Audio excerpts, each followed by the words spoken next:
بسم اللہ الرحمن الرحیم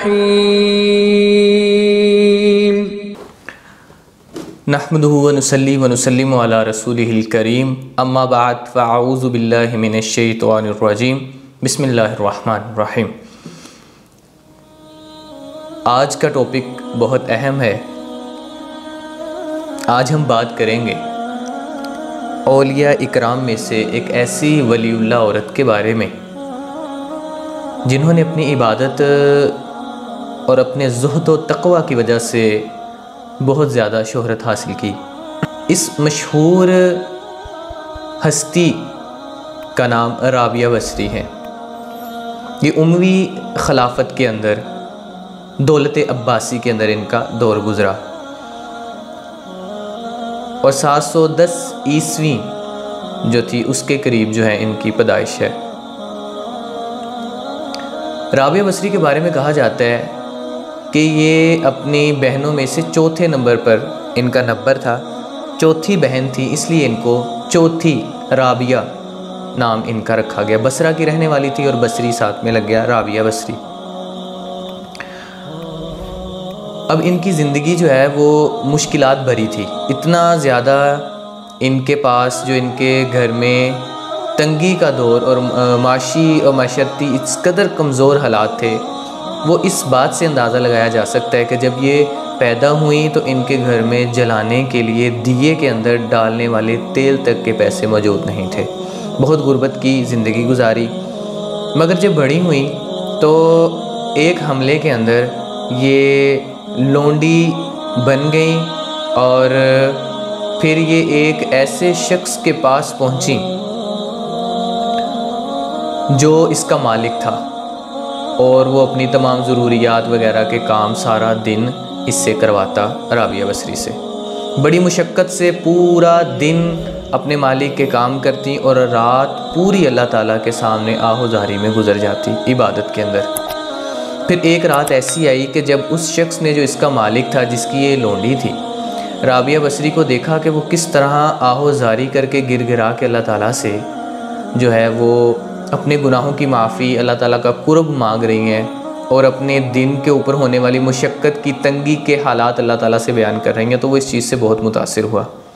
اتنا متاثر ہوا کہ اس نے اپنے دل میں سوچا کہ ایسی نیک پاکیزہ خاتون میری لونڈی ہے اور اس کا مجھے علم نہ تھا، تو لہٰذا میں اس سے غلامی کرواؤں بجائے اس کے کہ مجھے چاہیے کہ میں اتنی بڑی ہستی ہے، یہ اس کی میں غلامی کروں، اس کے کام میں کروں۔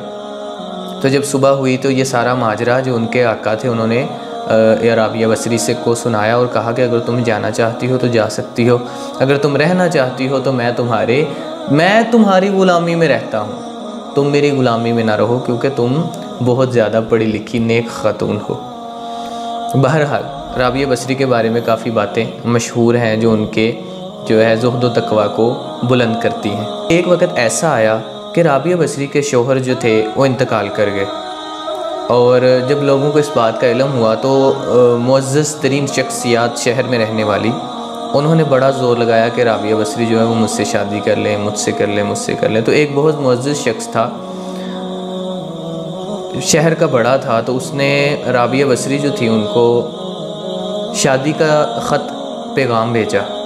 تو رابعہ بصریہ نے اعلان کروا دیا کہ اگر کوئی مجھ سے شادی کرنا چاہتا ہے تو وہ میرے 3 سوالوں کا جواب دے دے تو میں اس سے شادی کر لوں گی۔